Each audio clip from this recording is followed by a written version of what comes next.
साष्टांगान माझे गौरी पुत्रा विनायका भक्तीने स्मता नित्य आयुष कामास साधती पतवदा वक्रतुंड दुसरे एकदंतते तिसरे कृष्ण बिंगास्त चौथे गजवक्र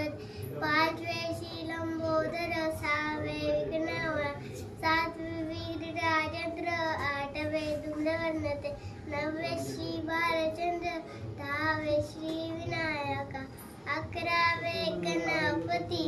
बारावे श्री गजानन देवन शिवला तीन संध्या मैनन विघ्न तीर्थला प्रभू तू सर्व सिद्धी विद्यार्थ्याला मिले विद्याधनाला मिले पुत्राला मिले पुत्र मुक्षाला मिले गती दत्ता गणपती स्तोत्र सामासातय फळ एक वर्ष पूर्ण होता मिले द्वितीय सौशी नारदांनी शिलेले झाले संपूर्ण स्तोत्रे श्रीन है मराठी तापडंडा अनुवादित आहे ती गणपती स्तोत्र